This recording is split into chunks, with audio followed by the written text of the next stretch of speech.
राधे राधे, जय श्री कृष्ण। आज मैं आप सब लोगों के लिए लाई हूँ खटतिला एकादशी की कथा। लेकिन उससे पहले मैं उसके व्रत के महात्म्य का वर्णन करूँगी। इससे पहले अगर आप हमारे चैनल पर नए हैं तो प्लीज़ हमारे वीडियो को सब्सक्राइब एवं लाइक और कमेंट करके ज़रूर बताइए कि आपको ये जानकारी और हमारी कथाएँ कैसी लगती हैं। सब्सक्राइब कर दीजिए ताकि आपको हमारी वीडियो की नोटिफिकेशन सबसे पहले मिले।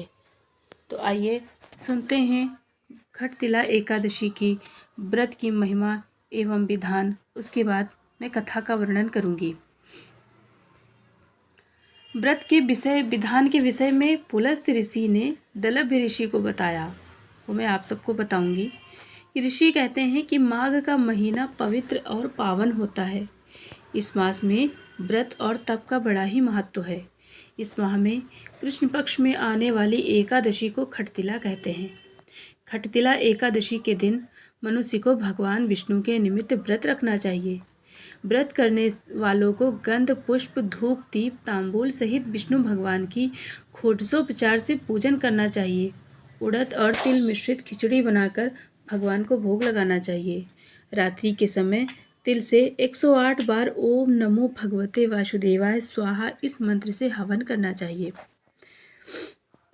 इस प्रकार जो खटतिला एकादशी का व्रत रखते हैं, भगवान उनको अज्ञानता पूर्वक किए गए सभी अपराधों से मुक्त कर देते हैं और पुण्य दान करके स्वर्ग में स्थान प्रदान करा देते हैं। तो आइए सुनते हैं खटतिला एकादशी की कथा। एक समय नारद मुनि त्रिलोक भ्रमण करते हुए भगवान विष्णु के धाम बैकुंठ पहुँचे। वहां पहुंचकर उन्होंने बैकुंठपति को प्रणाम करके उनसे अपनी जिज्ञासा व्यक्त करते हुए प्रश्न किया कि प्रभु, खटतिला एकादशी की कथा क्या है और इस एकादशी को करने से कैसा पुण्य मिलता है। देवर्षि द्वारा विनीत भाव से इस प्रकार प्रश्न किए जाने पर लक्ष्मीपति भगवान विष्णु ने कहा कि प्राचीन काल में पृथ्वी पर एक ब्राह्मणी रहती थी। ब्राह्मणी मुझ में बहुत ही श्रद्धा एवं भक्ति रखती थी। यह स्त्री मेरे निमित्त सभी व्रत रखती थी। एक बार इसने 1 महीने तक व्रत रखकर मेरी आराधना की।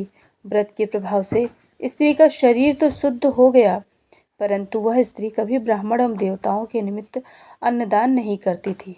अतः मैंने सोचा कि यह स्त्री वैकुंठ में रहकर भी अतृप्त रहेगी। अतः मैं स्वयं एक दिन भिक्षा लेने पहुंच गया। स्त्री से जब मैंने भिक्षा की याचना की, तब उसने एक मिट्टी का पिंड उठाकर मेरे हाथों पर रख दिया। मैं वो पिंड लेकर अपने धाम लौट आया। कुछ दिनों पश्चात वह स्त्री भी देह त्याग कर मेरे लोक में आ गई। यहाँ उसे एक कुटिया और एक आम का पेड़ मिला। खाली कुटिया को देखकर वह स्त्री घबराकर मेरे समीप आई और बोली कि मैं तो धर्मपरायण हूँ, फिर मुझे खाली कुटिया क्यों मिली है। तब मैंने उसे बताया कि यह अन्नदान नहीं करने तथा मुझे मिट्टी का पिंड देने से हुआ है। फिर मैंने उस स्त्री से बताया कि जब देव कन्याएं आपसे मिलने आए तब आप अपना द्वार तभी खोलना जब वे आपको खटतिला एकादशी के व्रत का विधान बताएं। स्त्री ने ऐसा ही किया और जिन विधियों को देव कन्या ने कहा था उसी विधि से ब्राह्मणी ने खटतिला एकादशी का व्रत किया। व्रत के प्रभाव से उसकी कुटिया अन्य धन से भर गई। इसलिए हे नारद, इस बात को सत्य मानो कि जो व्यक्ति इस एकादशी का व्रत करता है और तिल एवं अन्न का दान करता है, उसे मुक्ति और वैभव की प्राप्ति होती है। हालांकि हमारे शास्त्रों में कहीं भी व्रत करने का प्रावधान नहीं है, फिर भी हमारे एकादशी व्रत की बहुत बड़ी महिमा है। तो राधे राधे, जय श्री कृष्ण।